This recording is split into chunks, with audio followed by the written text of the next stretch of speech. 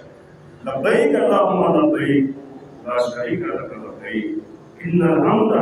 والنعمت لک والملک لا شریک لک۔ یہ ہم پڑھتے ہیں کہ اللہ ہم حاضر ہیں، آپ نے حکم دیا ہم حاضر ہو گئے، لبیک کہتے ہو حاضر ہو گئے، اللہم لبیک لا شریک لک لبیک، ہم حاضر ہیں پروردگار تیرا کوئی شریک نہیں ہے، ان الحمد ہم تیری نعمتوں کا اظہار کرتے ہیں، نعمتیں جتنی تم نے دی ہے ہم اس کا شکر ادا کرتے ہیں، ان الحمد والنعمت، نعمتیں جو دی ہے تم نے، اور آپ کی شکل میں دے رکھا ہے، مال کی شکل میں دے رکھا ہے، صحت کی شکل میں دے رکھا ہے، صحت بھی بہت بڑی نعمت ہوتا ہے، اگر صحت دے رکھا ہے اللہ کی سب سے بڑی نعمت ہے جس کو دے رکھا ہے، یہ سب پہ اعتبار کرتے ہیں، اور تیری ملکیت تیری بادشاہت کے خلاف کرتا ہوں میں، وہی بادشاہ ہے، بادشاہ کے خلاف کرتے ہیں، ملک اللہ کی بادشاہ ہے، تیری بادشاہ کوئی شریک نہیں ہے، کوئی ساتھی نہیں ہے، تیری حکومت چلتی ہے پوری کائنات کے اندر، ایک کتا بھی تیرے حکم کے بغیر نہیں گر پاتا، لیکن تیرے حکم کی بات کرتا ہے۔ یہ ہم جو جتنا زیادہ پڑھنے لگیں گے، لیکن سب سے زیادہ جو تصویر ہے اس کی حاجیوں کے لیے جتنا پسند ہے پڑھے ہوئے اٹھتے بیٹھتے چلتے پھرتے پڑھتا ہے، جب یہ تکبیر پڑھتا ہے تنبیہ پڑھتا ہے تو اس میں نے پڑھا ہے کہ چلیم تو پرند، اور یہاں تک کہ مچھلیاں بھی جو سمندر ہوتی وہ بھی اس کی دعا کر رہی ہوتی ہے۔ اور حج ایک عبادت ایسی ہے کہ جس میں مال بھی خرچ ہوتا ہے اور مشقت بھی ہوتی ہے، آپ آج کل بڑا آسان کریں پھر مشقت اٹھانی پڑتی ہے، ایسا نہیں مشقت نہ ہوتا، آپ کو چلنا ہی چلنا ہے 10-15-20 کلو میٹر، آپ چاہے جتنا ہی پیسہ خرچ کریں، یہ ساری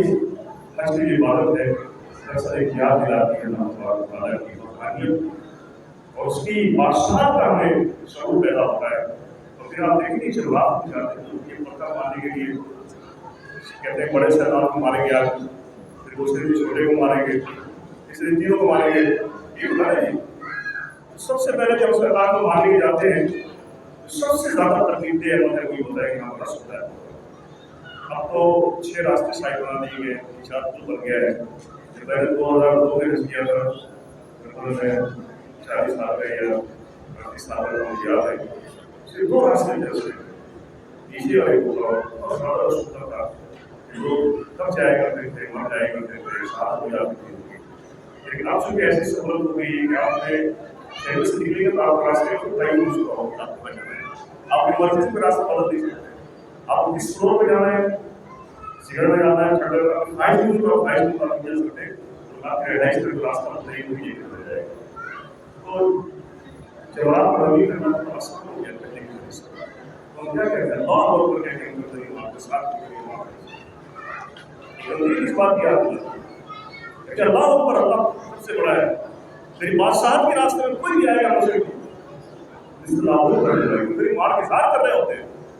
جب میری بادشاہت کے خلاف کرتے ہیں میری بادشاہت کے خلاف کوئی بھی آئے گا مجھے خاتمہ نہیں لائے گا، اسی لیے اصل معاملہ یہ ہے کہ بہت ساری عبادتیں ایسی ہیں جو ہم کرتے تو ہیں لیکن اس روح سے واقف نہیں،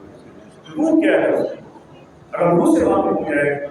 بہت کچھ حاصل ہوتا ہے۔ میرے بھائی اور دوستوں، نبی کریم صلی اللہ علیہ وسلم نے فرمایا کہ حج کا بدلہ تو جنت ہے،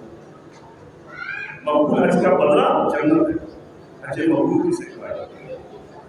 وہ حج ہر برائی سے پاک ہو، لڑائی جھگڑے سے پاک ہو، نفسانی خواہشات سے پاک ہو، حج کے بارے میں اور حلال کمائی سے کیا گیا حج، اس کا بدلہ کیا ہے؟ جنت۔ اللہ تبارک و تعالیٰ ہمارے عبداللہ صاحب کو بھی حج مقبول کی ساتھ فرمائے اور اس کا بہترین بدلہ ہے جنت سے دوست عطا فرمائے۔ میں نے قرآن کی سورہ منافقون کی آیت پڑھی ابتدا کے اندر اور آپ کے پورے پڑھے کا ترجمہ میں آپ کے سامنے رکھتا ہوں، کچھ باتیں آپ کو گزار کرنا چاہتا ہوں۔ یہ ہماری آپ کے لیے اللہ تبارک تعالیٰ سے اس بات میں فرمائیں یا ایھا الذین آمنوا لا تلہکم اموالکم ولا اولادکم عن ذکر اللہ۔ اے ایمان کے دعوے دارو، اے ایمان لانے والوں، اے اپنے آپ کو مسلمان کہنے والوں، اے اپنے آپ کو مومن کہنے والوں، سنو ذرا یا ایھا الذین آمنوا، یہ ہم آپ ہیں، لا تلہکم اموالکم ولا اولادکم عن ذکر اللہ، کہ تمہارے مال، تمہاری اولادیں تمہیں اللہ کے ذکر سے، اللہ کی یاد سے غافل نہ کریں۔ اولاد کی مالی رہتی اور مال نہیں، جیسے کہ میں اپنے بچوں کے لیے بڑی محنت کر سکتا ہوں، میں حرام دیکھتا ہوں، میں حلال دیکھتا ہوں، بچوں کے اسٹرگل اور ڈیفیکلٹ بنانے کے لیے سارا اللہ تبارک و تعالیٰ کا فرمانا ہے کہ وہ کوئی بھی ایمان لایا ہو، ایمان کے دعوے دارو، اپنے آپ کو امت محمدیہ صلی اللہ علیہ وسلم کی امت کہنے والوں، گروہوں میں شامل ہو، بات کر سکتی ہے کہ تمہاری ایمان اور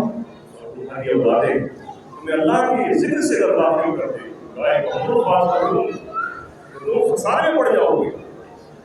خسارہ کیا ہے؟ دنیا اور آخرت کا۔